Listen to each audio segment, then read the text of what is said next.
Assalamualaikum warahmatullahi. Bismillahirrahmanirrahim. Alhamdulillahirabbil alamin. Nahmaduhu wa nasta'inuhu wa nastaghfiruh wa na'udzu billahi min shururi anfusina wa min sayyiati a'malina. May yahdihillahu fala mudilla lahu wa may yudlilhu fala hadiya lahu. Asyhadu an la ilaha illallah wa asyhadu anna Muhammadan abduhu wa rasuluh. Allahumma salli ala Muhammad wa ala ali Muhammad kama sallaita ala Ibrahim wa ala ali Ibrahim wa barik ala Muhammad wa ala ali Muhammad kama barakta ala Ibrahim wa ala ali Ibrahim fil alamin innaka Hamidum Majid. Rabbi shrah li sadri wa yassir li amri wahlul 'uqdatam min lisani yafqahu qawli amma ba'd. Alhamdulillah, kita bersyukur kepada Allah Subhanahu wa taala kerana kita berkumpul lagi insya-Allah pada hari ini Selasa. Sepatutnya 11.30 minta lambat sikit tadi. Saya WhatsApp punya application tu tak buka betul. Tak dapat ID dengan password. Jadi saya ni balik, alhamdulillah dapat. Dan ala kulli hal, jadi kita hari tu masih lagi dalam perbincangan kita berkenaan dengan tajuk surah An-Nisa An-Nisa, ringkasan tafsir Ibn Kathir, dan perbincangan kita itu pada potongan berkaitan dengan tajuk yang gesaan ataupun kita panggil gesaan dan juga perintah order daripada Allah SWT agar kita umat Islam ni keluar pergi berjihad memerangi musuh kebenaran dan bagi pembebasan golongan yang lemah dan memelihara kebenaran. Dan ni ayat ni, potongan ni daripada 71 sampai 94. Dan kali terakhir kita bincangkan itu di panggilan yang terakhir kita bincangkan hari itu sampai ayat 83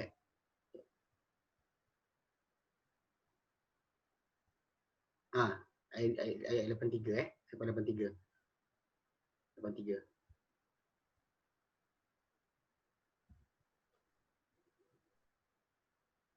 Okey. Dan kali terakhir kita bincang itu potongan kita ambil isi kandungan dia.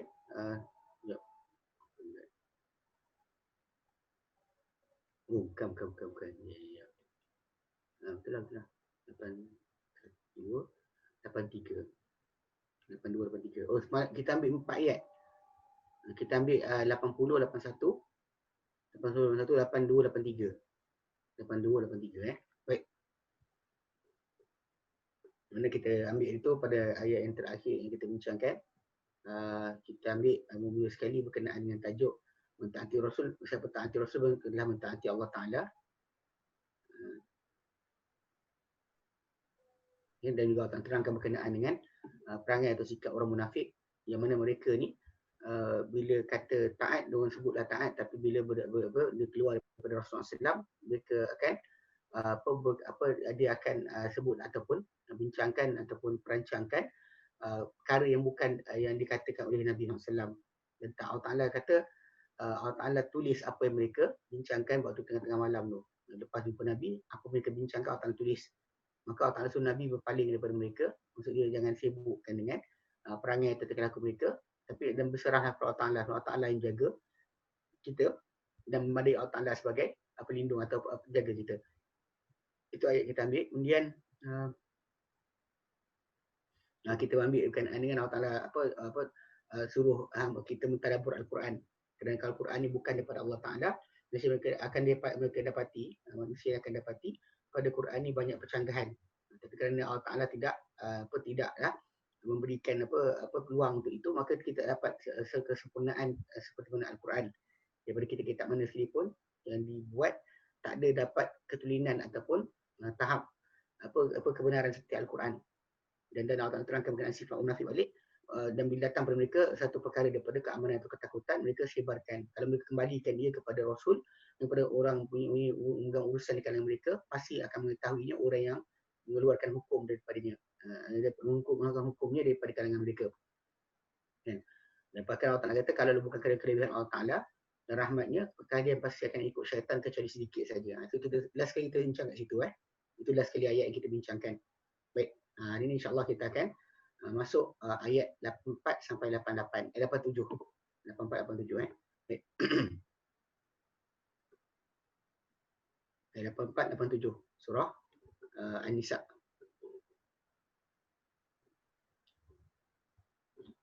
Baik, firman Allah Subhanahu wa taala. A'udzu billahi minasy syaithanir rajim. Faqatil fi sabilillah la tukallafu illa nafsak wa harridil mu'minin. Asallahu an yakuffa ba'sal ladina kafaru wallahu ashaddu ba'san wa ashaddu tankila. Man yashfa' syafa'atan hasanatan yakul lahu nasibun minha wa man yashfa' syafa'atan sayyi'atan yakul lahu kiflun minha wa kana Allahu ala kulli syai'in muqita. Wa idza huyyitum bi tahiyyatin fahayyu bi ahsana minha aw rudduha innallaha kana ala kulli syai'in hasiba. Allahu la ilaha illahu liyajma'annakum ila yaumil qiyamati la raiba fihi wa man asdaqu minallahi haditha. Baik. Faqatil, maka perangilah. Ini perintah ni dia memang kita tahu bahawa bila perintah pada Nabi SAW, lepas tu akan datang pada orang beriman. Jadi qatil ni untuk seorang Faqatil, maka perangilah. Berperanglah. Di sini kalimah dia kalau ikutkan kat sini kita kata apa kalimah yang tak boleh orang tu terjemah maksud lain. Dia takkan dapat pengertian lain daripada ayat tersebut. Macam kita terangkan berkali-kali kita kata banyak orang akan cuba untuk tukarkan maksud jihad kepada maksud kepada maksud yang lain daripada perang. Dia cuba untuk buang maksud perang dengan alasan lah kerana nampak macam tak sedap lah, macam apa? Macam benda ni kasar, keras. Jadi tapi dalam masa sama ayat macam ni tak boleh dibuang. Memang pengertian dia sangat jelas.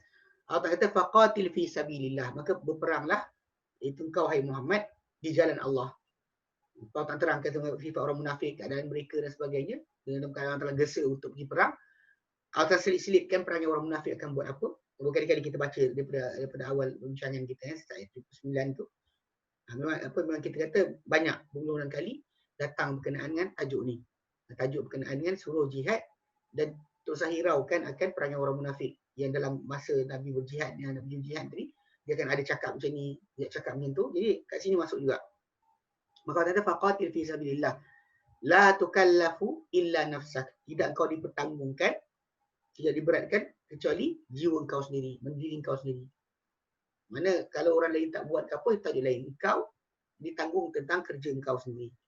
Wa harridil mu'minin, dan juga berilah perangsang atau gesalah orang-orang yang beriman. Harrada, harrid mati tapi dot dengan dot tu mati, lepas tu al-mu'minin dia mati juga, maka dia salah satu kena hidup. Dot pertama, dot tu yang mati pertama tu akan bagi bawah. Macam lam yakunil ladina kafaru, lam yakun alladina kafaru. Dua mati bertemu, maka mati pertama dijadikan kasrah. Okey. Wa hadil mu'minin asallahu an yakuffa ba'sal ladina kafaru. Moga-moga Allah Taala, mudah-mudahan Allah Taala, mudah-mudahan Allah Taala an yakuffa ba'sal ladina kafaru, akan menahan serangan atau bahaya. Ba'sa tu kekerasan, serangan atau bahaya alladina kafaru. Maka Allah Taala pelindung kamu, bukan kamu lindung sebab kamu berjaya pandai, tapi Allah Taala yang lindung. Wallahu asyadu ba'san wa asyadu tankila, dan Allah Ta'ala lebih keras, lebih dahsyat akan kekerasannya, lebih dahsyat akan hukumannya, lebih berat akan hukumannya. Kemudian Allah Ta'ala nyatakan, okay, may yashfa' syafa'atan hasanatan, bersiapa memberikan syafaat. Dia actually pengertian syafaat nanti ada yang difahami berkenaan dengan maksud dia pertolongan pertolongan. Maksud pertolongan. Ada maksud doa. Nanti dia tempat-tempat dalam Quran yang maksud dia pengertian semua macam ni. Dia kata may yashfa' syafa'atan hasanatan, siapa memberikan syafaat akan syafaat yang baik, yakul lahu nasibun minha, maka akan ada untuknya satu habuan daripada pahala daripada syafaat tersebut. Wa may yashfa' syafa'atan sayyi'atan, siapa memberikan pertolongan syafaat yang buruk, yakul lahu kiflun minha, jadi untuk dia satu tanggungan, satu habuan juga lah. Kiflun ni kafala yakfulu, maksud tanggung. Kiflun ni tanggungan minha daripadanya. Wa kana Allahu ala kulli syai'in Muqita. Dan ingat Allah Ta'ala, dia ingatlah Allah Ta'ala Maha Kuasa. Muqit, Muqitun. Muqit adalah maksud dia berkuasa. Muqitun, Muqit berkuasa ala kulli syai'in, ke atas sesuatu. Okey, Allah Ta'ala berkuasa atas setiap sesuatu. Okey. Wa idza huyyitum, wa idza dan apabila huyyitum kamu disapa. Menyapa kan, bila kita greeting. The word is greeting kalau bahasa Inggeris. Kamu disapa, ini disapa lah. Menyapa. Jadi kamu disapa bitahiyatin, dengan satu ucapan sapaan, dengan satu ucapan ucapan greeting. Fahayyu, maka ucapkanlah ataupun sapalah balik bi ahsana minha, dengan lebih baik banding apa yang diberikan oleh orang yang menyapa kamu, au rudduha, atau kembalikanlah ia balik, mana berikan serupa macam dia. Kalau dia bagi macam ni, balas macam ni juga. Innallaha, sungguh Allah Ta'ala, kana ala kulli syai'in hasiba, adalah dia atas sesuatu amat-amat menghitung. Dia amat-amat menghitung setiap benda, dia akan hisap, menghitung atas sesuatu, hatta kata-kata kita. Itu maksud dia. Allahu la ilaha illahu, Allah tiada ilah kecuali dia, tiada sembahan kecuali dia. La yajma'annakum, lam tu lam taukid dia dengan nun tu. La yajma'anna, asalnya jamaah aje. Asalnya jamaah saja, tapi lam taukid, nun tu pun nun taukid. La yajma'annakum, pasti dia himpunkan kalian, ila yaumil qiyamati, kepada hari kiamat. Kepada hari kiamat. La raiba fih, yang tiada keraguan padanya. Tiada keraguan padanya pada hari berkenaan. Wa man asdaqu minallahi haditha, dan siapakah lebih benar? Dan siapakah lebih benar? Minallah, bani Allah Ta'ala, haditha, cerita. Bila kita dengar cerita-cerita, maka siapakah yang benar cerita bani Allah Ta'ala? Allah Ta'ala ceritakan akan berlaku himpunan tersebut, maka Allah Ta'ala paling benar. Baik. Okay, Ibn Katsir kata, dia kata ya'muru ta'ala ibadahu, memerintahkan Allah Ta'ala hamba-hambanya, wa rasulahu, dan rasulnya, ya'muru ta'ala abdahu wa rasulahu, memerintahkan Allah Ta'ala hambanya, satu wa rasulahu, dan rasulnya, hambanya dan rasulnya siapa? Muhammad sallallahu alaihi wasallam, ayubashiral kitab binafsihi, agar baginda melangsungkan peperangan dengan diri baginda sendiri.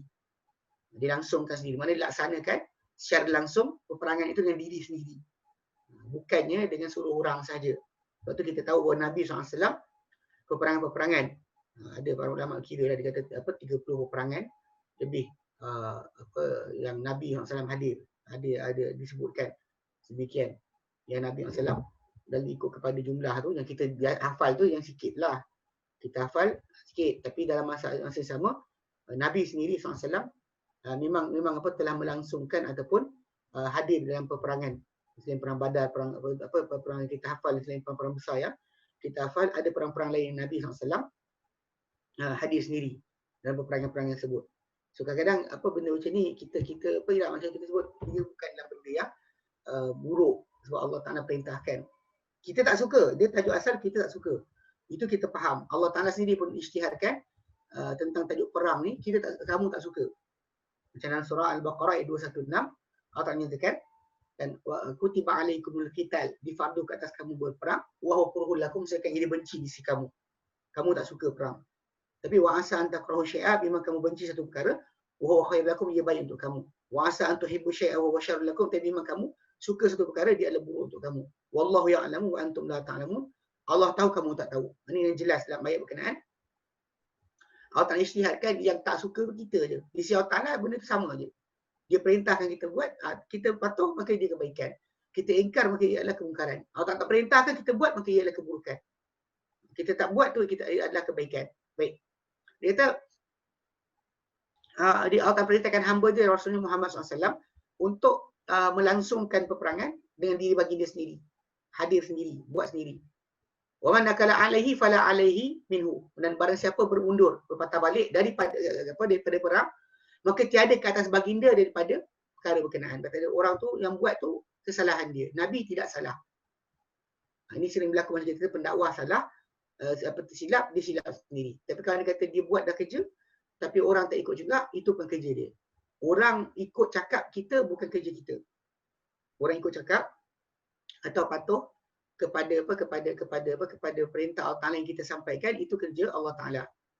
Adapun kita punya kerja menyampaikan. Nabi macam tu juga. Maka Allah Taala kata kepada Nabi, kan, la tukallafu illa nafsa. Engkau tak ditanggung kecuali jiwa engkau saja. Maksudnya barang siapa berpatah balik, kan, tak hadir perang, berundur dan sebagainya, maka tiada ke atas tiada ke atas baginda daripada orang tersebut sedikit pun. Tak ada salah ke atas baginda. Walihada qala, kena Allah Taala firmankan, la tukallafu illa nafsak. Kamu tak ditanggungkan Muhammad kecuali jiwa engkau sahaja. Okay. Rawi Ibn Hatim, Ibn Abi Hatim an Abi Ishaq. Abi Ishaq qala, beliau berkata, Sa'altul Bara' bin Azib. Aku bertanya Al-Bara' bin Azib, sahabat Nabi SAW. Ya. Aku tanya Al-Bara' bin Azib, sahabat Nabi.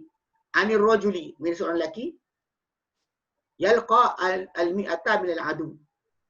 Yang dia bertemu 100 daripada musuh. Fayuqatil, maka dia perangi.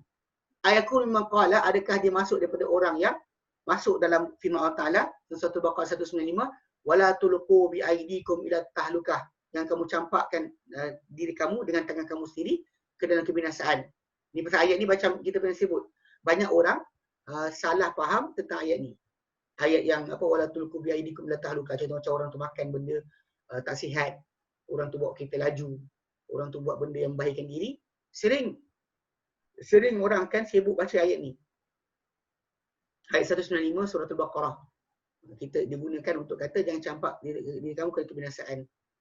Jadi Al-Bara' bin Azib tanya orang lelaki tersebut, kan, Abi Ishaq dia tanya kepada Al-Bara' bin Azib, adakah dia seorang lelaki yang bertemu 100 orang musuh, lalu dia perangi juga, walaupun 100 orang dia masuk juga, adakah dia termasuk dalam orang-orang yang mencampakkan diri dengan kebinasaan, macam ayat 195 surah Al-Baqarah. Qala, dia berkata Al-Bara' bin Azib, qad qala Allah Ta'ala, dalam firman Allah Ta'ala dalam Quran dan surah An-Nisa ni, ya, yang kita baca tadi ayat tadi, ayat yang ke 84 kan, 84. Al-Bara' bin Azib baca dan dia kata apa? Dia kata qad qala Allah Ta'ala, dalam firman Allah Ta'ala, faqatil fi sabilillah, maka berperang dari jalan Allah Ta'ala, la tukallafu illa nafsak, tidak kau ditanggungkan kecuali diri kau sendiri. Wa harridil mu'minin, gersalah orang-orang beriman. Dijawab balik. Okey, jadi diriwayatkan daripada di rawahu Imam Ahmad, Imam Ahmad an Sulaiman bin Daud an Abi Bakr bin Ayyash an Abi Ishaq. Ni riwayat lain.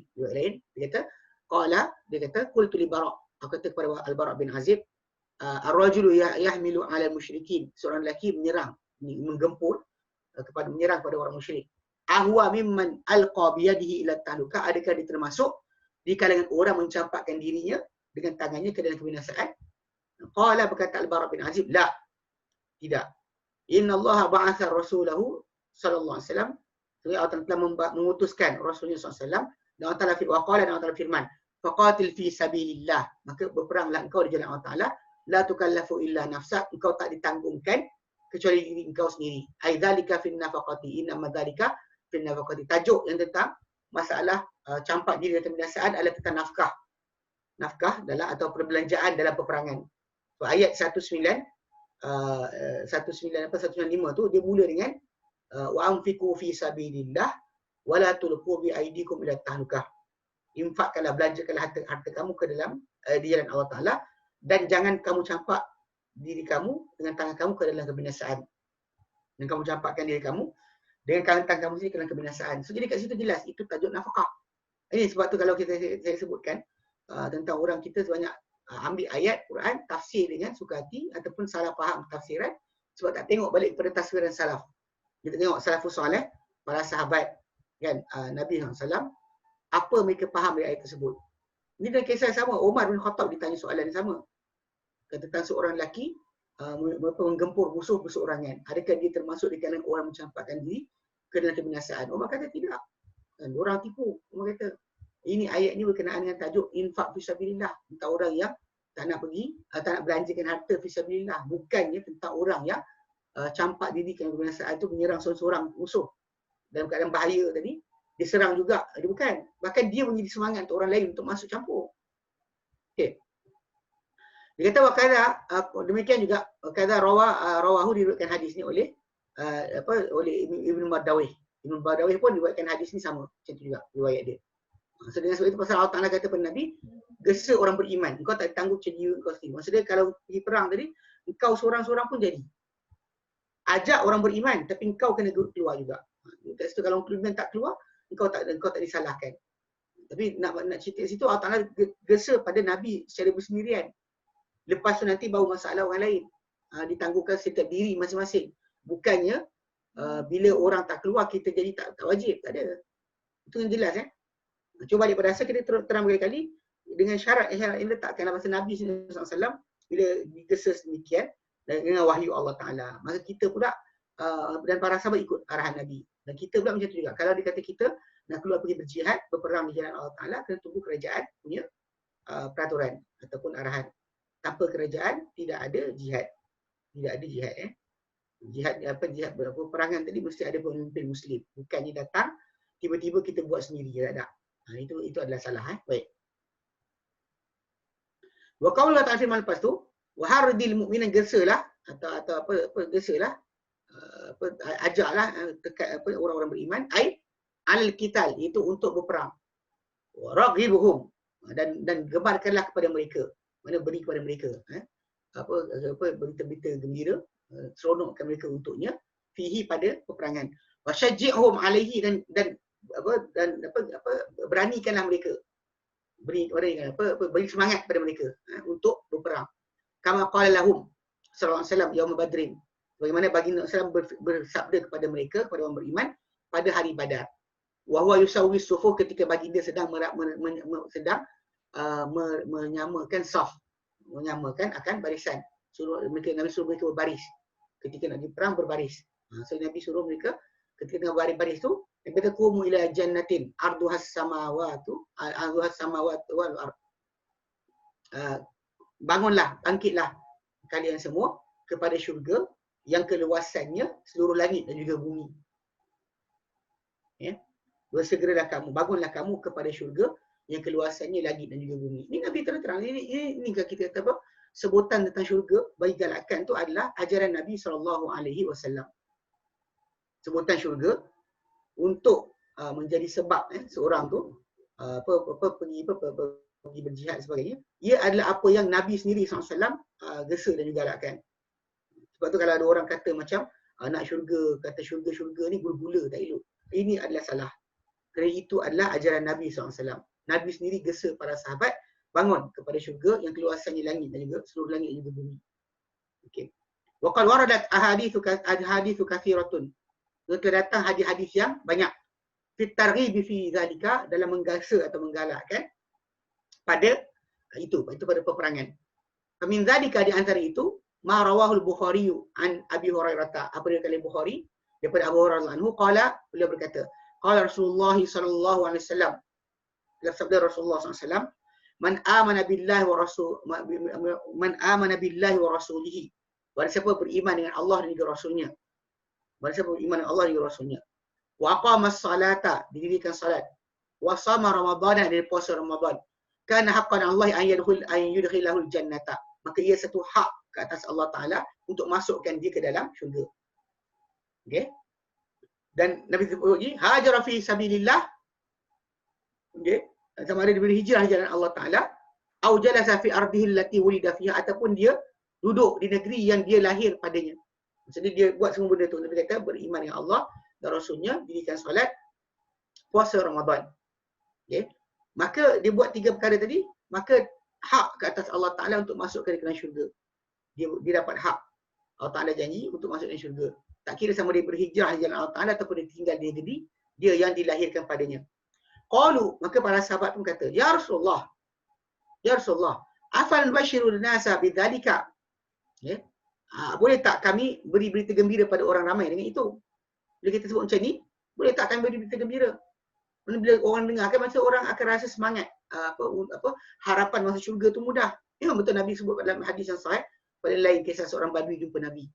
Bila dia tanya Nabi tentang solat yang wajib kat atas dia buat, puasa, zakat dan haji dan sebagainya.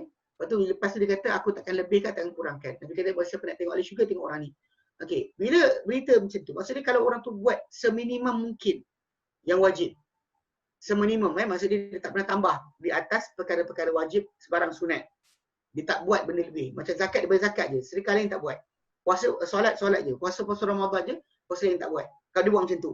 So, jadi para sahabat kata, ikut Nabi sabda tadi, orang tersebut dah boleh dapat syurga. Boleh dapat syurga. Jadi para sahabat kata, boleh takkan berita gembira pada orang dengan cerita ni. Lepas tu Nabi pun terangkan. Berita gembira tu betul, tapi dengar sini.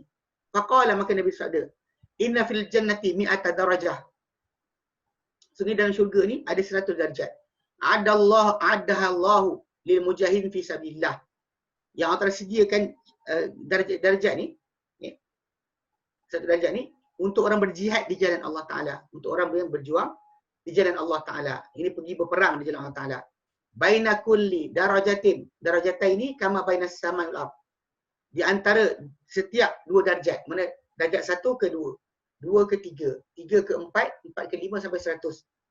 Di antara setiap darjat ni, okay, kama bainas samai wal ardh, sebagaimana di antara langit dan bumi. Mana bumi paling tanah bumi ni sampailah langit ke atas. Mana darjat tu banyak. Mana syurga ni berdarjat-darjat. Dan orang yang berjihad sendiri pun akan ada darjat macam tu sekali. Ada 100 darjat. 100 darjat. Mana tu syurga 8 tingkat. Tapi syurga ni juga ada beratus darjat. Setiap tingkat ada beratus darjat. Itu bila orang beramal sedikit, amalan tak banyak macam kita dan sebagainya, kita tak boleh pandang hina. Asal dia beramal lah. Kalau tak beramal, tak adalah hak. Kalau tidak ada beramal, tidak ada hak langsung. Pasal ini semuanya Nabi ceritakan bagi orang yang ada amal. Yang beramal. Kalau syurga paling rendah, yang orang tak beramal, tunggulah kalau terselamat dapat masuk. Sebab kumpulan yang masuk syurga yang masuk syurga lepas hisab, lepas azab. Dan yang kumpulan yang terakhir keluar daripada neraka masuk syurga, kumpulan orang yang tak buat kebaikan sedikit pun dikeluarkan Allah Taala untuk menunjukkan atau menjadikan pengertian ayat Quran. Ya ghafir liman yasha wa yu'adzib man yasha, dia ampun siapa dia nak, dia azab siapa dia nak, menjadi hakiki. Memang Allah Taala akan buat nanti. Macam Nabi terangkan dalam hadis baginda, dikeluarkan satu kumpulan manusia ni yang tidak pernah buat kebaikan. Allah Taala akan ambil mereka dah rentung, dibakar dalam neraka, diangkat, dicampak dalam sungai syurga, yang panggil sungai kehidupan. Jadi mereka akan hidup balik. Dan semua orang ahli syurga kenal di belakang kepala mereka, tengkuk mereka ada tulisan yang bertanda bahawa mereka ni adalah orang-orang yang dibebaskan oleh Allah Taala dari api neraka. Dibebaskan oleh Allah Taala dari api neraka. Bukan pasal dia Allah Taala bebaskan sebab tunjukkan hak dia sebagai Tuhan yang berhak untuk buat apa saja. Okey. Jadi lepas kumpulan ni bukan semua kumpulan. Itu yang last kali, tapi yang lain-lain daripada tu kita lihat memang semua panggil yang beramal memang ada diterangkan berkenaan dengan amal perbuatan mereka ni dibalas dengan kadar amal masing-masing. Sebab tu yang disebut kat sini tentang di antara 2 darjat tu macam mana langit dan bumi. Maka Nabi kata apa? Fa idza sa'altumullaha bila kalian meminta kepada Allah Taala, fas'aluhul firdausa. Maka mintalah kepada Allah Taala firdaus. Itu syurga bernama firdaus. Fa innahu awsatul jannati. Dan dia adalah syurga paling tengah. Wa a'lal jannah, dan juga paling tinggi. Wa fawqahu arsyur rahman, di atas firdaus ni adalah arasy Tuhan yang penyayang. Wa minhu tafajjara anharal jannati, dan daripada syurga firdaus inilah terpancar sungai-sungai syurga yang lain. Sungai-sungai syurga yang akan mengalir pada semua syurga yang lain akan terpancar mula-mula sekali daripada syurga firdaus. So maksudnya kalau kita nak faham kat sini, mana walaupun orang manusia ni yang tak pergi berjihad dan sebagainya, tetap ada untuk mereka kebaikan. Tapi benda tersebut Nabi galakkan lagi, nak gesa lagi bahawa orang berjihad tu lagi tinggi kedudukan daripada orang biasa. Maka Nabi terangkan syurga paling tinggi, paling tengah, paling atas, dan yang berada di bawah arasy Ar-Rahman adalah syurga Al-Firdaus, yang disediakan untuk pada orang beriman, orang berjihad tadi ada 100 darjat untuk sampai ke situ. 100 darjat untuk sampai ke situ. Jadi kita kena kejarlah. Ini digalakkan kepada syurga tadi dengan masalah jihad. Waruwiya min hadis Mu'adz wa Abi Darda wa Ubadah, dan diriwayatkan daripada hadis Mu'adz, Abi Darda dan juga Ubadah seumpama itu. Hadis yang bunyi dia macam tu juga. Okey. Kemudian wan Abi Sa'id Al-Khudri, daripada Abi Sa'id Al-Khudri radhiyallahu anhu, ada Rasulullah SAW qala, baginda Rasulullah SAW bersabda, ya Aba Sa'id, hai Abu Sa'id, Abu Sa'id Al-Khudri ya Aba Sa'id wa Abu Sa'id, man radiya billahi rabba wa bil islam dina wa Muhammadin rasulan wa rasulan nabiyya wajabat lahul jannah. Wahai Abu Sa'id, barang siapa redha dengan Allah sebagai Tuhan, pentadbir yang mengurus segala-galanya, wa bil islam dina, dengan Islam sebagai agama, dan dengan Muhammad sebagai rasul dan nabi, wajabat lahul jannah, wajib untuk dia untuknya syurga, wajib untuk dia syurga. Qala, berkatalah Abu Sa'id, fa'ajiba laha Abu Sa'id, berkata perawi bahawa telah terasa takjub terhadap hadis Nabi ini, kata-kata Nabi ini, Abu Sa'id Al-Khudri. Faqala a'adaha alayya ya Rasulullah, disediakan ia untukku, ke atasku wahai Rasulullah, fa'ala. Kita adaha, sediakanlah ia ya Rasulullah untuk aku, wahai Rasulullah, untuk ke atasku untuk wahai Rasulullah. Fa'ala, baginda pun buat. Lepas Nabi kata mana, Abu Sa'id minta supaya dijadikan untuk dia benda berkenaan. Mana kata-kata Nabi tu biar dia dapat. Maka Rasul buatlah. Dia kata ya. Kemudian Nabi nak angkat tentang jihad atau perang di jalan Allah Ta'ala. So maqala Rasulullah SAW, wa ukhra yarfa'u biha Allahu 'abd mi'ata darajah fil jannah. Dan ada benda lain yang Allah Ta'ala angkat dengannya seorang hamba 100 darjat dalam syurga. Ma baina kulli darajataini kama baina as-sama wal ard. Apa yang di antara dua darjat tu adalah sebagaimana di antara langit dan juga bumi. Dan langit dan juga bumi. Qala wa ma hiya Rasulullah. Maka Abu Sa'id kata, apa dia wahai Rasulullah yang akan diangkat? Mana syurga dah, tapi ada darjat diangkat. Nabi kata ada darjat akan diangkat. Jadi Abu Sa'id kata, apakah dia Rasulullah? Qala, baginda bersabda, al-jihadu fi sabilillah, berjihad di jalan Allah. Ini nak mengangkat kedudukan jihad. Dia memang semua orang dapat syurga insya-Allah, bagi orang yang beriman, walaupun sebesar zarah hati dari iman, dia akan masuk syurga. Cuma masalah kadar, pasal kita terangkan kita kata ada orang masuk syurga tanpa hisap, tanpa azab. Tanpa hisap, tanpa azab. Yang masuk syurga tanpa hisap. Kemudian ada yang masuk syurga dengan hisap tapi tanpa azab. Dihisap tapi tak diazab. Kemudian ada orang yang ketiga masuk syurga lepas hisap, lepas azab. Lepas hisap, lepas azab. Kemudian bila orang masuk syurga pula ada darjat-darjat mereka sendiri. Dan masuk syurga, dia ada tahap-tahap mereka sendiri yang mana akan menjadikan mereka tu, mereka ketika masuk syurga nanti dia berbeza dengan yang lain. Dan jihad adalah antara perkara yang mengangkat seorang dan syurga nanti. Jihad adalah perkara yang mengangkat seorang dalam syurga nanti. Okey. Baik. Rawah Muslimun, hadis riwayat Muslim. Jadi Allah Ta'ala suruh gesa untuk orang beriman berjihad. Diterangkan Allah Ta'ala apa fadilat atau kelebihan berjihad ni. Okey. Maka Nabi kata, maka Allah Ta'ala firman, asallahu an yakufa ba'sal ladina kafaru. Moga-moga Allah Ta'ala akan menahan dengan jihad kamu tu akan kekerasan ataupun kekerasan ataupun siksaan yang dibuat oleh orang-orang yang kafir. Maksudnya kalau kata orang kafir, pada asalnya dia orang akan berani serang. Tapi bila disuruh orang beriman pergi berjihad sekali, maka kat situ akan menyekat. Moga-moga Allah akan sekat dengan kamu keluar berjihad akan kekerasan orang kafir. Ai bitahridika iyahum al-qital. Kerana dengan gesaan engkau, gerakan engkau mereka untuk berperang, tanba'ithu himamahum ala munajazatil a'da. Akan terpancar, akan bergelojak kesungguhan mereka untuk bertempur dengan musuh. Wa mudafa'atihim an hauzatil Islam wa ahli. Dan perbuatan akan jadi galakan tadi akan menjadikan mereka mempertahankan perbuatan mereka berkubu atau mempertahankan kawasan atau negeri Islam. Hauzah ni kawasan atau lingkungan negeri Islam dan penduduknya. Wa muqawamatihim, dan juga bersabar mereka, kesabaran mereka, pertempuran kesabaran mereka, muqawamah juga. Muqawamah kesanggupan mereka untuk bertahan dan kesabaran mereka. Maksudnya akan bawa mereka kepada mempertahankan Islam, dan ini secara langsung akan memberikan kesan kepada agama, negara dan agama akan terjaga.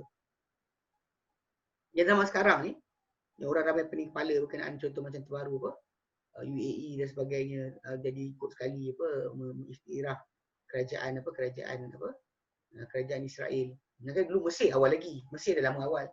Dah buat benda lama dah. Bukan baru. Cuma kita kata keberanian ketidak setiaan pemimpin ni punca daripada adalah tentang jihad. Bila tak ada jihad, musuh berterusan menekan. Contoh masa kita lihat contoh macam bila Rusia masuk ke Afghanistan dan ketika zaman berkenaan berlangsung jihad fisabilillah. Bila jihad fisabilillah ni diisytiharkan, memang semua para ulama terlibat. Dan kisah ketika Rusia masuk Afghanistan, serang Afghanistan, kerana mereka rasakan mereka kuat dan sebagainya, maka mereka terus take over Afghanistan dengan suka hati. Jadi bila benda tu berlaku jihad dan Rusia sampailah sekali keluar. Dia kuasa besar. Afghanistan mana ada Afghanistan ada nuklear? Mana Afghanistan ada nuklear? Kalau anda kata ada orang kata US yang lantih kan. US pakai senjata bukannya AK-47. Dia pakai senjata M16 zaman tu. Senjata mujahidin semuanya senjata AK-47 yang mereka rampas daripada orang-orang tentera Rusia, bukannya CIA. Ni semua ni orang yang poyo je, nak kononnya kaitkan tajuk. Kononnya mereka terlibat. Mana ada? Tak terlibat pun. Sebab tu mereka yang pertama mereka benci, marah lepas daripada Rusia dah keluar sebagainya, mereka cari orang-orang yang betul-betul terlibat, macam Osama bin Laden. Dia antara orang yang menifan harta yang banyak dalam jihad Afghanistan. Pakaian, senjata, makanan sebagainya, orang yang pergi berjihad tu ditanggung oleh bin Laden, Osama bin Laden. Jadi lepas tu dia cari orang ni dulu. Orang ni bahaya bagi dia orang. Kalau dia kata berterusan, kalau dia ada lagi, maka kalau US nak buat apa saya tempat lain pun, orang macam ni bahaya. So, sebab tu dia orang cari dia dan hapuskan dia sebagainya. Tapi pada asalnya bila dia kata mengaku kononnya waktu berlaku Afghanistan dahulu, dia orang yang kononnya beri pertolongan. Tak ada. Semuanya adalah penipuan semata-mata. Negara yang kuat beri bantuan pertama sekali adalah Pakistan, yang buka sempadan dia untuk siapa masuk untuk pergi berjihad, lintas Pakistan, mendarat di Pakistan masuk ke Afghanistan. Dan kita cerita hasil dia adalah lepas beberapa tahun Rusia masuk, akhirnya Rusia terpaksa keluar dalam keadaan tewas, tak boleh kuasai Afghanistan. Ini kisah benar. Lepas tu bila Allah Ta'ala berikan arahan untuk Nabi, suruh gesa para sahabat untuk gesa orang-orang beriman untuk berjihad. Sebab hasil dia nanti adalah moga-moga dengan sebab itu Allah Ta'ala akan sekat kekerasan atau siksaan daripada orang kafir ke atas orang yang beriman. Sebab bila Islam ada kekuatan, maka dia orang akan berundur, takut. Kalau Islam tak ada pertahanan, maka dia akan berani. Nah, ini benda-benda kena faham. Sebab tu kenapa Islam ni, pasal Islam sebuah negara. Islam bukan hanya agama, dia adalah sebuah negara. So apa yang menjadikan kehidupan masyarakat itu stabil, maka ia dalam Islam tu adalah dimestikan. Termasuk masyarakat jihad adalah. Pasal itu antara kestabilan. Kalau negara kita tak ada tentera, yang boleh pergi berperang, maka akan hilanglah kedaulatan. Kedaulatan negara akan hilang. Kedaulatan negara akan hilang. Bila negara kita ni ada rakyat, ada tentera yang kuat, maka negara luar pun akan takut untuk buat sesuka hati. Ini basic, benda ni jelas. Sebab tu kenapa kalau anda kata bahkan yang betulnya tajuk tentang pertahanan negara ni bukan dihentikan kepada tentera yang dilatih, yang digajikan saja. Bahkan merangkumi semua penduduk di sebuah negara. Macam Malaysia, jadi semua rakyat Malaysia ni adalah tentera untuk Malaysia. Bukannya hanya tentera yang berangkat senjata. Cuma tapi kes kelatihan kita buatlah. Masuk wataniah ke, belajar penggunaan senjata ke, belajar tentang keselamatan ke, belajar tentang kalau kecemasan nak buat apa ke, kena belajar lah. Dan juga pada kerajaan benda tu kena buka lah. Kena buka kepada rakyat untuk belajar. Macam sebab tu setengah negara yang memang ada menghadapi peperangan ataupun takut peperangan. Contoh macam kes Singapura contohnya. Macam kalau Korea Utara, China, macam Yaman kan, negara-negara yang memang republik, negara tentera. Dia orang akan wajibkan rakyat dia orang untuk masuk dalam tentera. Di Yaman dia ada option, kalau tak masuk tentera 2 tahun kena mengajar. Kalau pelajar tu dia punya markah ataupun grade. kelulusan periksa dia, sekolah menengah dia tinggi, diorang selalu kena untuk mengajar. Tapi kalau kata yang kurang, yang tak dapat yang mengajar, kena masuk tentera selama 2 tahun. Kena masuk tentera, berlatih ketenteraan selama 2 tahun. Macam tu juga yang kes jadi macam kat Korea sebagainya. Singapura buat. Dia timbang keliling kan. Dia rasa dia orang macam terancam. Pasal negara tu diasaskan di atas atas tajuk duduk di negara tanah Melayu, tapi orang yang duduk yang mentadbir bukan Melayu. Mungkin dia orang ada rasa takut, bimbang apa jadi. Maka dia orang memang jadikan rakyat mereka semua sekali tentera. Wajib hadir national service sebagainya. Jadi kalau ikut Islam sebenarnya kita pun macam tu. Kita buat dulu, tapi PLKN tu silap sebab dia tak ada baju tentera. Dia orang buat benda tu bukan tentera punya. Patut letak bawah tentera terus. Untuk datif macam tentera. Sebab memang itu tajuk asal. Sebab bila orang beriman dia ada kekuatan. Pasal kita ulang balik, kita bukan sebuah Islam bukan agama untuk beribadat kepada Tuhan dalam bentuk ritual ibadat semata-mata. Bahkan Islam itu adalah pelaksanaan bagi sebuah negara. Semua sudah ekonominya, politiknya, berkenaan dengan ketenteraan dia, berkenaan dengan berkenaan pengurusan negaranya. Semua sekali ikut Islam nak masuk campur. Tidak ada benda Islam lepaskan. Ini benda yang saya perhatikan banyak orang tak faham. Banyak orang menyangka bahawa Islam tu hanyalah solat, puasa, zakat, haji. Dia lupa bahawa Islam ni ada berkenaan masalah ketenteraan. Islam, bahkan Nabi sendiri adalah, kalau kita gelar, ketua tentera dalam negara di Madinah dahulu. Dia bukan duduk diam je.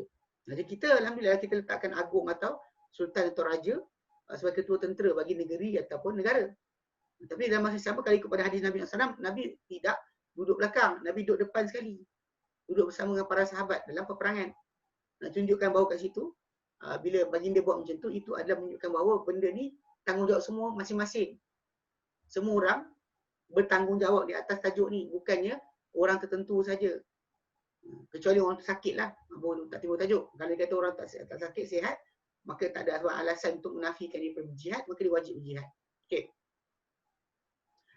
Dan firman Allah Ta'ala lepas tu, wallahu asyadu ba'sahu asyadu tangkilan, Allah Ta'ala amat dahsyat akan kekerasan dan amat dahsyat akan hukuman.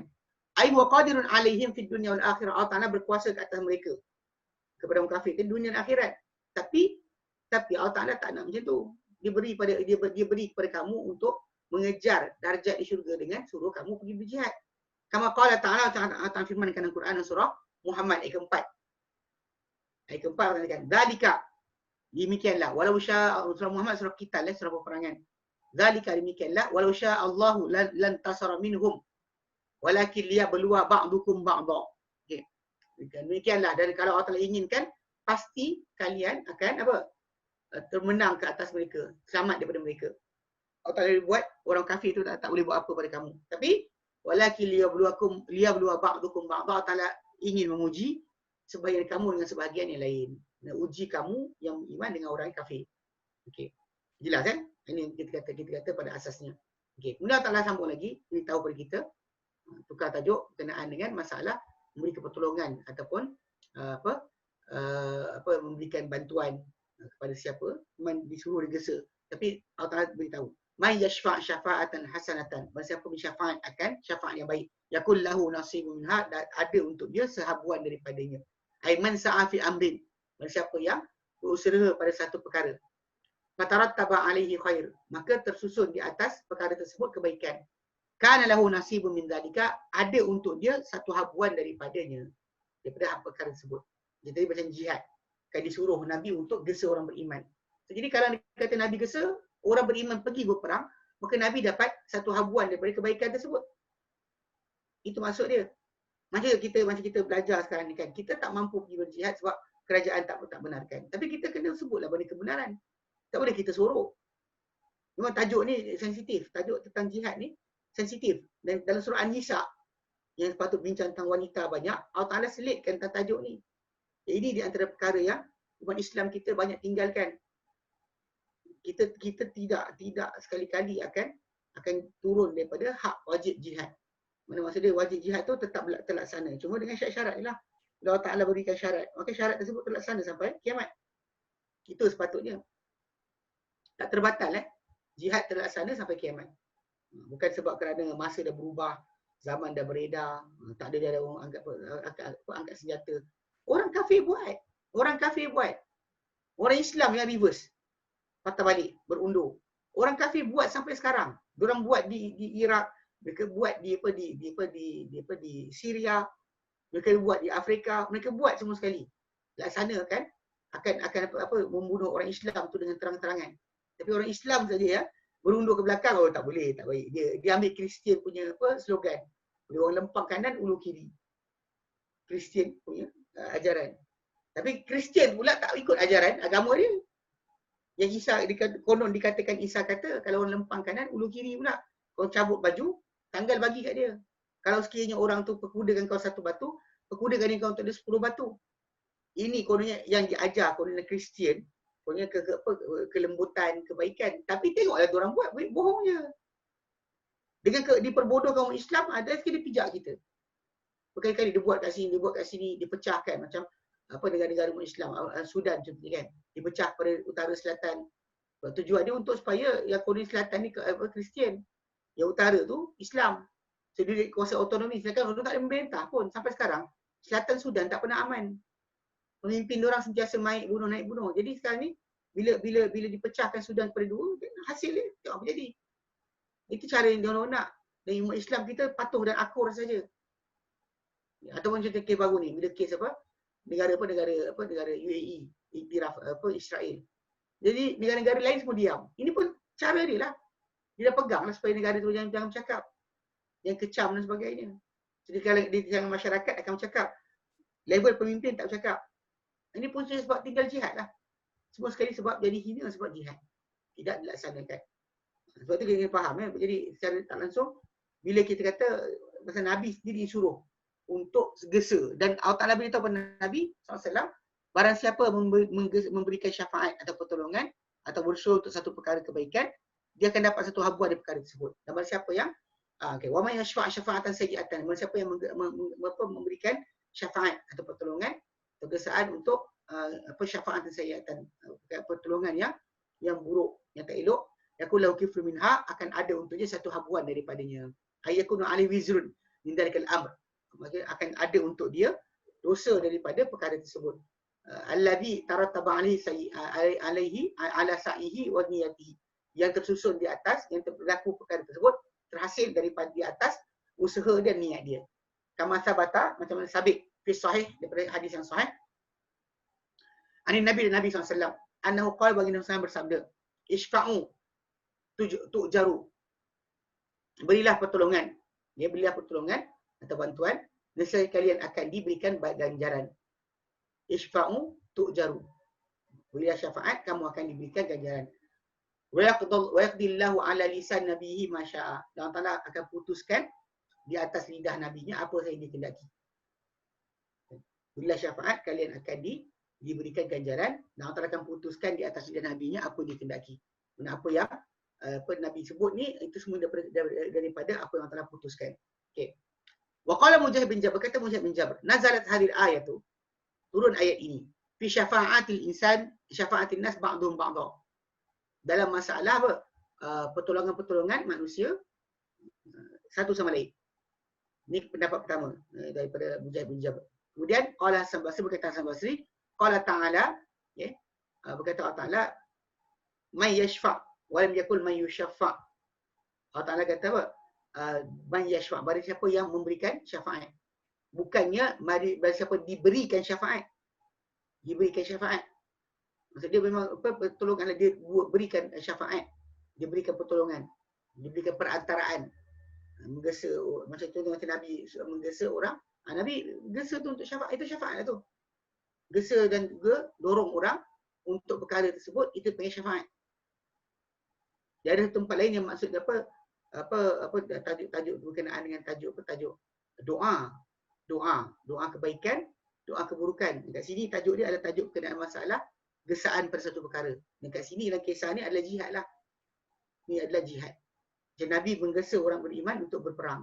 Orang munafik punya ketua gesa dia orang untuk duduk diam, jangan pergi perang. So Nabi SAW dapatlah habuan pahala. Yang munafik tadi dia jadi makin teruk sebab dia dapat apa? Dapat dosa di atas gesaan mereka yang salah. Okey. Wa kana Allahu ala kulli syai'in muqita, dan Allah Taala atas sesuatu amat berkuasa. Qala Ibn Abbas wa Atha wa Qatadah hafizah. Muqita ikut pada pendapat Ibn Abbas, Atha bin Abi Rabah dan Qatadah adalah hafizah, pelihara. Dan Allah kata situ amat memelihara, maksud dia mengawal, menjaga. So maksud dia kalau apa amalan kita buat, apa amalan orang lain buat, semua Taala dah pelihara, dah jaga. Maksud dia dah tahu apa orang buat dan takkan terlupa satu pun daripada perbuatan mereka. Wa qala Mujahid, berkata Mujahid, muqita tu adalah syahidah. Syahidah dengan maksud apa? Menyaksikan. Sama maksud lebih kuranglah dengan maksud hafizah. Hafiz maksud dia syahid, yang apa menyaksikan, maksud dia dia saksikanlah. Dia pelihara, dia saksikan. Wa fi riwayatin anhu, dan satu riwayat daripada Mujahid pula, hasiba, menghitung. Dan berkata Ibnu Jubair, Sa'id bin Jubair, Wasuddi wa Ibnu Zaid, Abdul Rahman bin Zaid bin Aslam, Qadira, berkuasa. Ini dalam pimpinan Ar-Rahman pakai terjemahan ini. Berkuasa. Mungkin berkuasa tadi maksud sama lah. Dia berkuasa untuk memelihara, berkuasa untuk mengawasi, menghitung, semua sekali. Okey. Qala Abdullah bin Katsir, berkata Abdullah bin Katsir, Al-Muqit ni al-muwazabu, al-muwazibu, yang sentiasa menjaga, tak melepaskan, sentiasa. Kalau Dhahak al-Muqit ar-Razzaq, berkata Dhahak Muqit ar-Razzaq.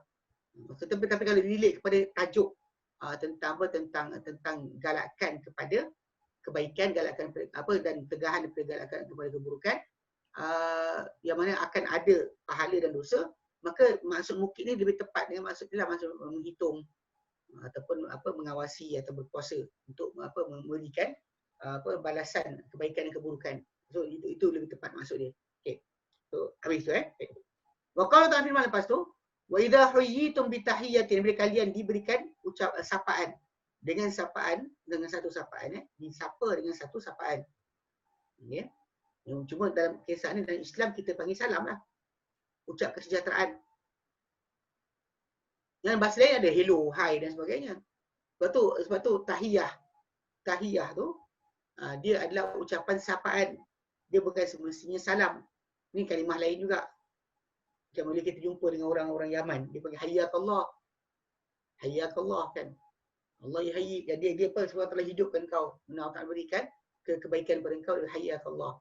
Dia berikan itu. Hayyakallah kan. Kadang ditambah daripada salam tu dengan hayyakallah. Ya? Jadi kadang-kadang kata-kata tu bentuk doa lah. Dia ada relate kepada pemberian Tuhan pada orang kita ucap salam tu. Dan ada juga yang datang dengan pengertian yang lain. Contoh pengertian dia hanya macam salam, selamat pagi, salam sejahtera, gitulah. Okey. Cuma kalimah tu, tahiyah tu adalah maksudnya usul sapaan. Kita menyapa orang, kita greeting. Kita greet orang dengan cara apa? Jadi dia kata bila kalian disapa dengan satu sapaan, maka sapalah, mana balas balik sapaan tersebut dengan lebih baik daripadanya, atau pulangkan balik, mana serupa macam yang diucap pada kamu. Ai idza sallama alaikum musallimu, bila mengucapkan salam ke atas kalian orang beri salam, faruddu alaihi, maka pulangkan balik kepada dia, afdhala mimma sallama, lebih baik daripada apa dia ucapkan salam. Auruddu alaihi bimithli ma sallama, atau pulangkan balik kepada dia macam mana dia bagi salam. Faziyadatu mandubatun wal mumasalatu mafruḍatun. Maka dia kata tambahan adalah digalakkan, mandub, disunatkan. Tapi serupa adalah fardu. Serupa macam dia balas, itu macam dia beri pada kita, balas dengan serupa. Maksud dia yang kelebihan itu adalah galakan, bagus, lebih baik, is better. Tapi serupa tu wajib. Memang kita bawa hak menjawab salam ni adalah Muslim, kata Muslim adalah wajib. Hak Muslim kata Muslim adalah wajib. Cuma masalah dengan orang kafir, tajuk lain. Sebab dengan orang kafir, ada Nabi kata dalam hadis yang sahih, Nabi kata, la tabda'un nasara bis salam. Ni kamu mendahului orang Nasrani dengan beri salam. Jadi biar dia cakap dulu. Tapi kalau kita jawab pun dia jawab apa pun, kita kata wa'alaikum saja. Wa'alaikum. Macam orang Yahudi bagi salam pada Nabi kan. Nabi dengan kadang-kadang ada ucapan yang tak elok, Nabi kata wa'alaik, dan ke atas engkau. Itu cara bagi salam lah. Balas balik. Kita balas balik dengan serupa dengannya, kita pulangkan balik. Aurudduha.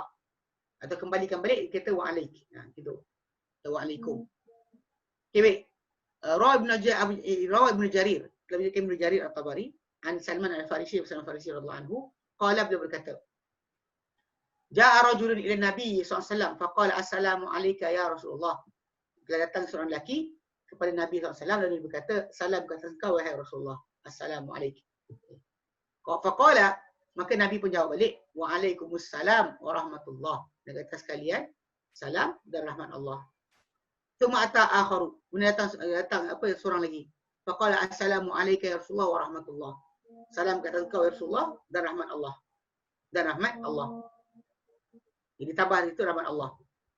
Faqala lahu Rasulullah, maka berkata pada dia Rasulullah SAW, wa alaikassalam wa rahmatullahi wa barakatuh. Dan kata engkau salam, rahmat Allah dan juga keberkatannya. Itu ditambah dengan barakatuh.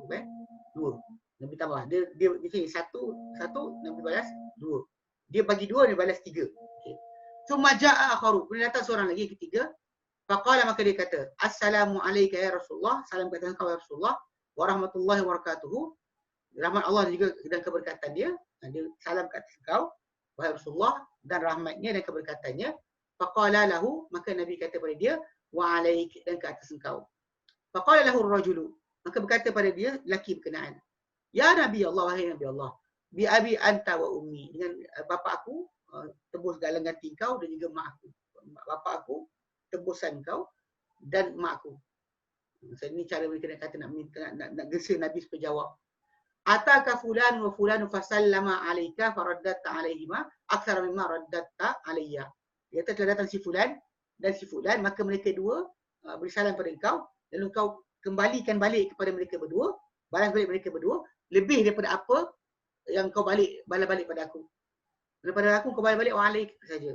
Sedangkan yang orang pertama kau tambah dengan rahmatullah.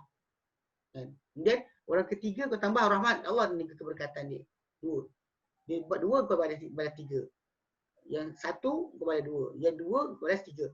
Jadi aku bagi tiga, kau bagi kurang daripada mereka berdua. Faqala maka Nabi sabda, innaka la tad'u lana syai'a. Sebenarnya kau tak tinggalkan untuk kami apa-apa. Sebab apa? Qala ta'ala fi al-Quran, wa idza huyyitum bi tahiyyatin fahayyu bi ahsan minha aw rudduha. Itu bila kamu, hai Muhammad, bila kamu orang beriman, diucap sapaan dengan sapaan yang baik, dengan sapaan, maka ucapkanlah sapaan lebih baik. Suruh balas lagi baik. So maksudnya bila orang tu bagi salam, assalamualaikum saja, Nabi bertambah warahmatullahi lebih baik. Kemudian bila orang kedua datang, warahmatullah, assalamualaikum ya Rasulullah warahmatullah, Nabi tambah waalaikumsalam warahmatullahi wabarakatuh, tambah tiga. Tapi okay, bila Nabi kata, Quran kata mana balas baik ya, lebih baik daripada apa orang tu buat. Dia bagi satu, Nabi balas dua. Dia bagi dua, Nabi balas tiga. Lepas tu, bila dia bagi tiga, yang ketiga ni, Nabi kata apa? Dia kata apa? Innaka la tad'u lana syai'a. Engkau tak tinggal untuk kami apa-apa. Allah Ta'ala suruh untuk balas lagi baik atau kembalikan. Faradnaha 'alaika, maka kami pulangkan balik pada dia kepada engkau. Mana wa 'alaik? Apa kau cakap tu patah balik pada engkau juga. Tak dapat nak ucap lagi baik dari itu.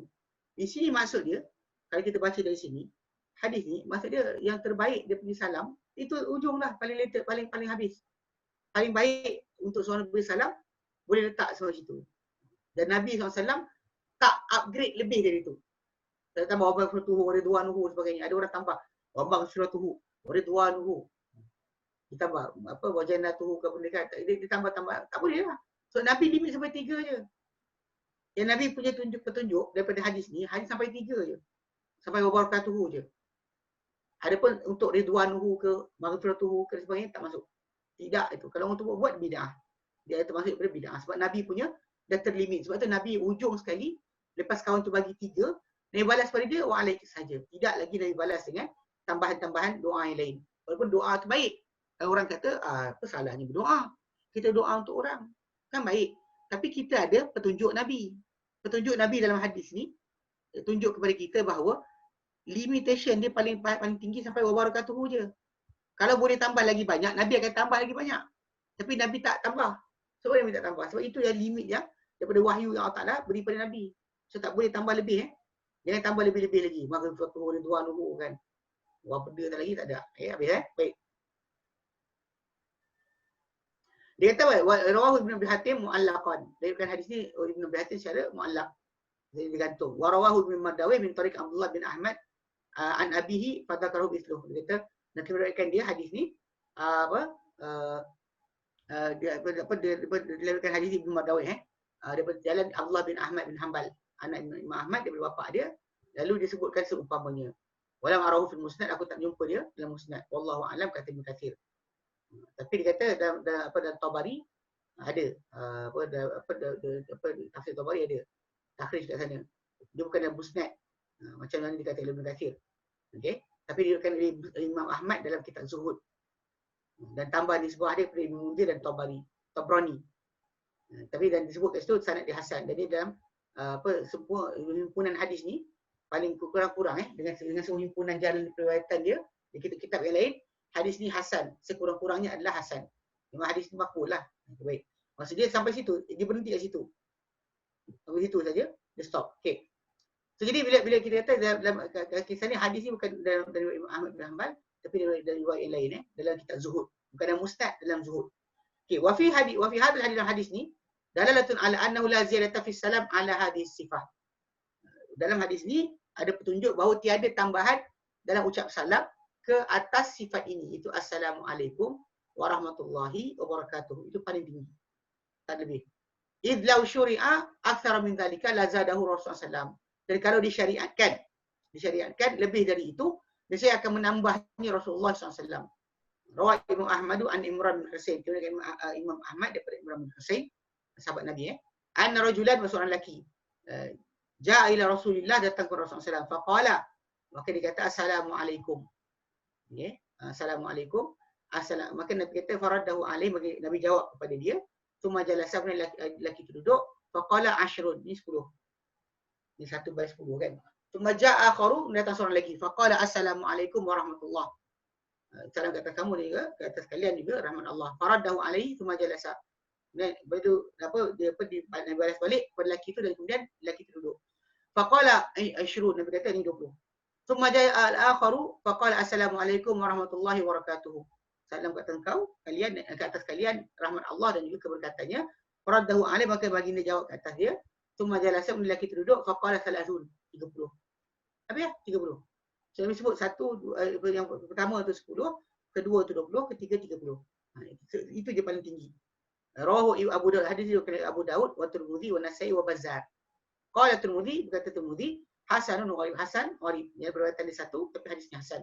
Qala Bazzar, berkata Bazzar, qad rawa hadza 'ani Nabi min wujuh. Jadi kerana ini daripada Nabi daripada banyak bentuk. Hadza ahsanuha isnadan, ini sanad paling kuat, paling elok. Okey. Paling elok Rawa Ibn Abi Hatim. Okey. Isnad 3. Isnad sahih dah. Dan musnad Okey, baik. Dia kata kemudian okey, itu habis. Kemudian Rawa Ibn Hatim, Ibn Abi Hatim diriwayatkan an Ibn Abbas radhiyallahu anhuma. Qala, dia kata. Ya. Dia kata man sallama alaikum min khalqillah, ya. Ini lafaz ni tinggal ni.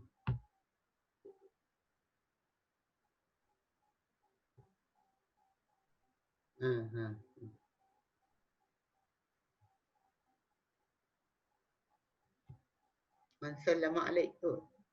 Mana ada alaika saja.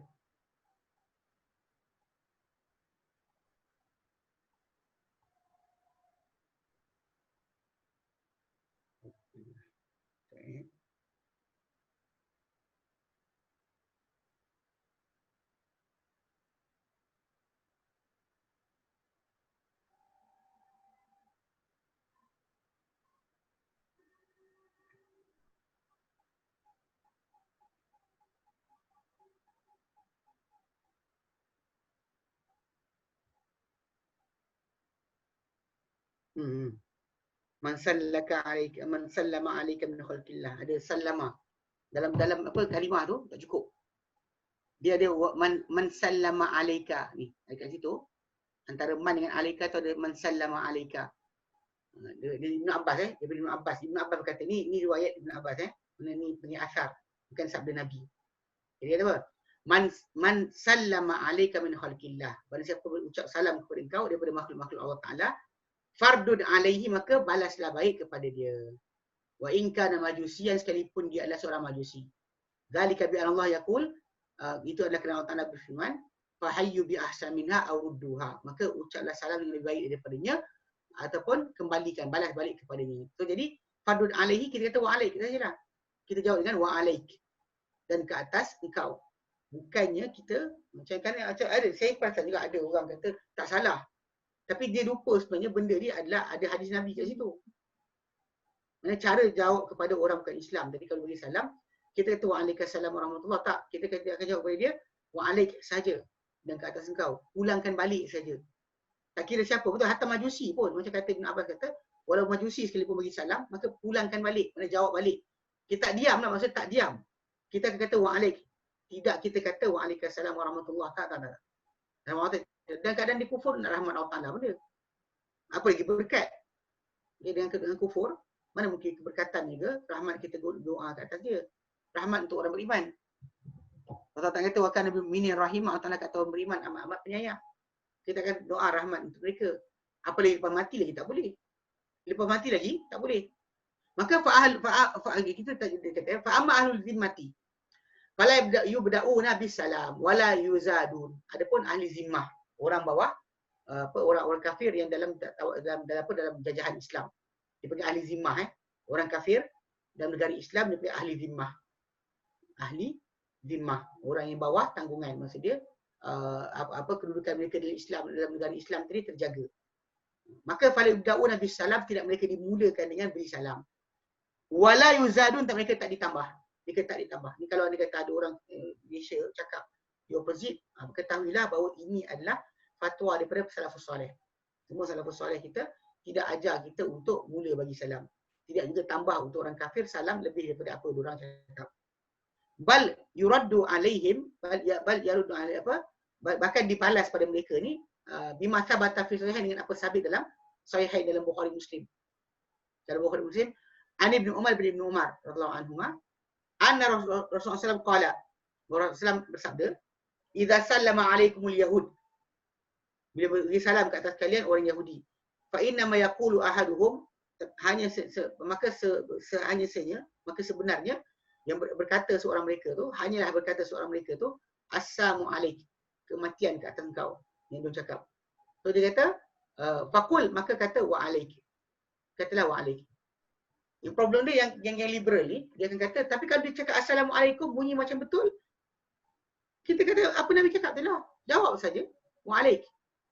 Wa alaik, tak payah tambah lagi. So, ini ada beza hak muslim dengan hak orang kafir. Hak orang kafir ni kita balas saja, hak muslim ni kita dapatkan lebih daripada balas jawapan apa salam diberikan. Wa fi sahih Muslim an Abi Hurairah radhiyallahu anhu, daripada Abu Hurairah anhu, anna Rasulullah SAW qala, baginda bersabda, la tabda'ul yahuda wan nasara bis salam, yang kalian mulakan akan Yahudi dan juga Nasrani dengan beri salam. Wa idza laqitumuhum fit tariq, bila kalian jumpa mereka di jalan, fattaruhum ila adyaqihi, maka gesalah mereka, impitlah mereka kepada kawasan paling sempit daripada jalan tersebut. Maksud dia mereka tak ada kemuliaan dalam negara Islam, maka diorang tak ada hak lebih daripada orang Islam. Itu maksud dia. Okey. Pasal bagi salam pada mereka ni, kita kata takkan kita mula bagi salam. Takkan kita mulakan bagi salam. Kadang-kadang macam kes lah, macam kes kadang-kadang bila jadi kes orang Islam ni, dia tidak jaga tentang hak mereka dan hak orang kafir dalam negara mereka. Ni jadi kes macam kes dekat Dubai. Dubai, UAE, diorang ada kat sana kuil. First negara Arab yang ada kuil, Hindu. Maksudnya kan orang Hindu datang kat sana berniaga sahaja. Datang berniaga, datang bekerja. Diorang ramai. Orang Hindu di kawasan kawasan tu ramai. Tapi masalahnya ramai tadi sampai menyebabkan terpaksa diberikan hak untuk buat kuil. Salah lah. Untuk negara Islam sepatutnya tak boleh ada kuil macam tu. Tak sepatutnya kuil tersebut jadi sedemikian. Sepatutnya tak ada kuil. Tapi oleh kerana dah ramai sangat diberikan muka, akhirnya gitu. Macam kita kat Malaysia ni pun macam tu jugalah. Balik pada asal, yang Muslim ni ada hak yang utama. Sebab kita tahu tanah Melayu ni kan, kita macam bukan masalah racial, tak kan.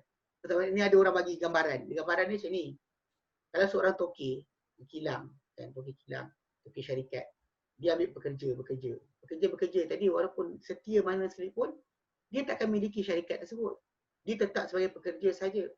Macam juga masalah di Malaysia bila kita kata kita setuju dengan social contract yang benda tu tak diisytiharkan, tak diberitahu. Jadi last sekali bila tak diberitahu kepada orang bukan Islam ni dengan hak mereka yang sebenar, last sekali mereka nak hak tersebut. Mereka tak nak kerajaan beraja. Mereka kata kerajaan beraja ni mengarut dan sebagainya. So basically akhirnya tuan rumah atau tuan punya tempat terpaksa berundur. Sebab tu kenapa dalam hadis ni Nabi suruh bagi tahu kepada mereka orang Islam, walaupun kita tahu benda ni dari perbuatan, Nabi tak pernah sepak-sepak orang kafir tu tepi jalan, tak. Tak ada buat macam tu. Tapi maksudnya dari ketegasan. Maksud dia, kalau sekiranya sampai peringkat macam tu, kalau mereka macam hak jalan kan, mana hak Muslim tu lebih besar daripada hak seorang kafir. Di negeri Islam lah, kalau negeri kafir memanglah diorang punya hak-hak diorang lah. Negeri Islam, hak seorang Muslim tu lebih besar. Macam juga hak dalam bagi salam tadi. Salam tadi, untuk Muslim dia ada tambahan. Untuk ada tambahan. Tapi untuk kafir tadi, A tak dimulakan, B tidak diberikan tambahan. Bahkan dibalas dengan wa'alaikum ke wa'alaik saja, tidak lebih dari itu. Apa dia bagi, kita balas yang sama saja. Ini kita kadang-kadang bila orang tu kata bagi muka sangat last sekali, in the end yang kafir tadi ingat bahawa dia ada hak mengatasi daripada hak seorang Muslim. Hak Muslim tadi sama rata, dia nak hak sama rata. Jadi dia bukan berhak untuk sedemikian. Itu tajuk asal dia. Kita ada hak. Sebab perjanjian macam kita ada negara kita, perjanjian untuk mereka jadi rakyat Malaysia adalah mereka mesti menghormati hak penduduk asal. Itu orang Melayu. Kalau dia kata hak Islam Melayu itu ditarik, maka tak ada hak juga untuk mereka duduk di negara ni. Pasal itu perjanjian. Kalau orang kata kami tak setuju sebab atuk nenek kami yang buat, kami pun tak setuju juga sebab atuk nenek kami yang buat. Tapi kita berjalan di atas social contract tadi. Sepatutnya itu yang dipegang. Tapi tak diajar, jadi itulah, jadi kelas sekali. Jadi sekarang lah. Merempat di negeri sendiri. Allahuakbar. Tapi baik pada asas saya, ini bukan tajuk masalah kita racial. Tapi ini masalah apa yang menjadi tajuk asal. Hak sebenar. Hak sebenar, rakyat yang asal, atuk nenek kita, apa hak mereka yang sebenar. Dan hak sebenar yang diberi kepada pendatang yang datang. Apa hak yang mereka diberikan. Mereka berhak untuk ada harta, mereka ada hak sama sekali. Tapi hak-hak sebenar seperti macam kesimpulan Melayu tu tak boleh diorang cuit. Kalau cuit, dan hak asal jadi penduduk tadi terbatal jugalah. So dia datang sekaligus. Macam juga kes macam Nabi sebutkan, jangan mulakan Yahudi Nasrani yang beri salam. Dan kamu jumpa mereka di jalanan, maka himpitlah mereka ke yang paling sempit. Jangan kamu buka ruang untuk mereka sampai dalam mendada atau membesar diri. Kamu ke pintu dia, itu tidak. Tidak sekali-kali jadi sedemikian. Jadi waqala Hasan Basri, berkata Hasan Basri, dia kata assalamu tatawu'un. Beri salam tu adalah tatawu', sunat. Waraddu fardhatun, tapi menjawab salam adalah fardu. Ini termasuk daripada hak Muslim ke atas Muslim. Wa hadzal ladzi qalahu huwa qaulul ulama qatibah. Dan apa dikata oleh Hasan Basri ini adalah kata-kata para ulama kesemua sekali, kesemua keseluruhan. Anna radda wajibun. Bahawa membalas salam tu adalah wajib. Alaman sallama alaihi. Alaman sulima alaihi. Ke atas siapa yang diberi salam kepadanya, ke atasnya. Wa ya'samu illam yaf'al, dan dia berdosa kalau dia tak buat. Kalau tak jawab balik salam, dia berdosa. Li'annahu khalafa amrullah fi qawlihi, dan dia menyanggahi firman Allah Ta'ala dan firman-Nya, fahayyu, maka ucaplah sapaan bi ahsana minha, dengan lebih baik daripadanya, au duha, atau kembalikan balik serupa macam dia bagi salam pada kamu. Kata wa'alaik saja. So, bila orang kafir pun bagi salam pada kita, balas balik tu pun adalah fardu. Kita buat. Cuma dia bukan hak Muslim lah. Hak Muslim kita ada, hak Muslim kita tambah, dan dia mesti dibuat dengan lebih baik. Okay, lebih baik. Adapun pada kafir tadi, dia balas balik saja. Wa'alaik. Cukup. Okay. Maka ini beza Muslim kafir lah. Mana hak Muslim, hak kafir kena beza. Dan Allah Ta'ala firman lepas tu, Allahu la ilaha illahu, Allah adalah Tuhan meningkan dia, ikhbarun bitauhidi. Ini ada pemberitahuan tentang keesaan Allah Ta'ala. Wa tafarudihi bil ilahiyah, dan sendiri Allah Ta'ala dengan ketuhanan. Di jamil makhlukat, kepada semua makhluk. Semua makhluk. Tak ada kira siapa yang taat ke tak taat, semua dia Tuhan dia hanya Allah Ta'ala. Wa tadammana qisman, dan dia mengagumi akan satu perkara. Satu perkara. Dia tadammana qasaman. Dia datang mengandungi qasam. Allah Ta'ala isytiharkan Tuhankan dia tu, Allahu la ilaha illahu tu mengandungi maksud sumpah. Maksud sumpah. Kenapa? Di qaulihi ta'ala, kerana Allah Ta'ala lepas tu, la yajma'annakum, pasti dia himpunkan kalian ila yaumil qiyamati la raiba fi, kepada hari kiamat, hari kebangkitan yang tiada keraguan padanya. Wa hadzal lam ni adalah muwata'atan lil qasami. Dia datang dalam taukid tu, datang bagi mengiringi terhadap sumpah. Datang sumpah, ini jawab sumpah. Mana Allahu la ilaha illahu itu ada pengertian sumpah. Macam kita wallah, demi Allah, la yajma'annakum, pasti dia himpun kalian ila yaumil qiyamati la raiba fi, pada hari kebangkitan yang tiada keraguan padanya. Okey. Fa qauluhu, maka firman Allah, Allahu la ilaha illahu, khabar, dia adalah pemberitahuan, wa qasamun, dan juga qasamun, khabarun wa qasamun. Annahu sayajma'a, bahawa dia akan menghimpunkan al-awwalin wal akhirin, orang terdahulu dan orang terkini, yang awal mula-mula dan orang kemudian, fi sa'idin wahidin, pada satu pentas yang sama. Pentas yang satu. Fa yujazi kullu amilin bi amalihi, lalu dia akan membalas setiap yang beramal dengan amalannya. Semua dia akan balas. Ada benda akan tertinggal. Wa qauluhu ta'ala, firman lepas tu, wa man asdaqu minallahi haditha, dan siapa kalau benar berbanding Allah Ta'ala akan cerita. Ai la ahada asdaqu minhu fi hadithihi wa khabarihi. Tiada sesiapa lebih benar berbanding Allah Ta'ala pada cerita dia dan khabar dia. Wa wa'dihi wa wa'idihi, pada janji baik dia, janji buruk dia. Fala ilaha illahu, maka tiada ilah yang layak disembah kecuali dia, wala rabba siwahu, dia dapat takbir alam ini kecuali dia, selain dia. Ini jelas bila Allah terangkan perkara ini. Walhamdulillah, yang habis InsyaAllah nanti kita masuk pada ayat 88 sampai ayat 91. Sampai akhir tamat ayat berkenaan dengan potongan sempat tak lagi. Berkenaan potongan, berkenaan tajuk masalah tajuk jihad jihad dan juga memerangi. Pasal di tengah ni diselitkan tentang orang kafir. Tentang orang kafir. Baik. Wallahu a'lam. Kita ada soalan? Jom saya.